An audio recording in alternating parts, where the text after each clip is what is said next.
Après quelques jours d'absence sur les réseaux sociaux, Agathe Auproux a finalement repris la parole en story Instagram.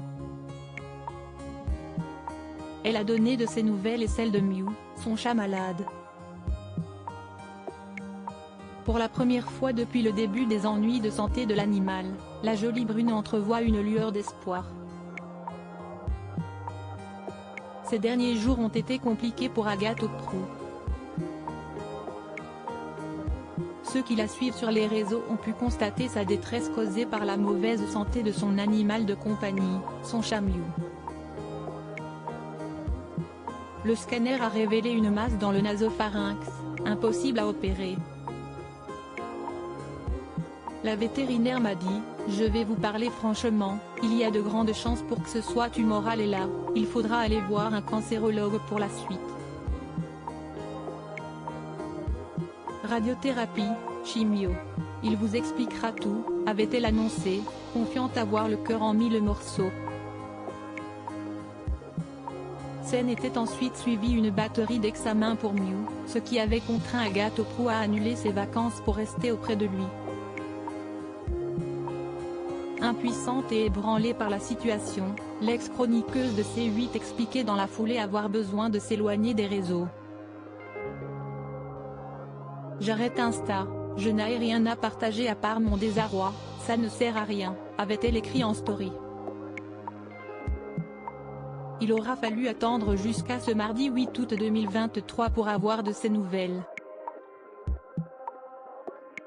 Et celles-ci se veulent enfin rassurantes. En effet, les médecins semblent avoir mis le doigt sur le problème de Mew. Ils penchent finalement pour une rhinite chronique et inflammatoire à risque, a-t-elle indiqué. Précisant que le chat entamait alors un lourd traitement à base de cortisone, 3 semaines d'antibio, inhalation matin et soir pendant 2 mois. Et voir si ça fonctionne. Un traitement qui pourrait soulager l'animal mais qui demande un suivi très strict. Agathe Auproux va donc devoir s'organiser. Je ne peux pas la laisser une journée, je vais devoir m'assurer qu'elle prenne ses comprimés tous les jours. Déjà inhalation, si estimore, je sais qu'elle ne supporte pas ça. Mais si est une bonne nouvelle, je revis un peu, normalement, elle ne va pas mourir, a-t-elle néanmoins relativisé.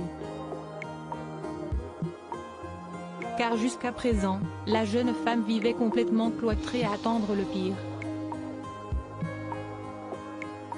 Ça faisait 9 jours que je n'osais plus sortir de l'appartement car elle partait en détresse respiratoire sans prévenir.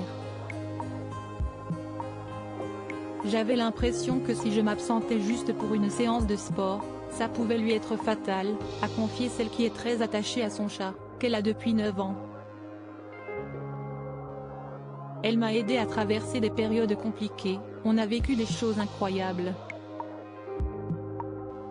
Je sais que Siesti peut être difficile à concevoir mais je la préfère à l'immense majorité des êtres humains. Si elle est mal, je suis mal, a-t-elle conclu.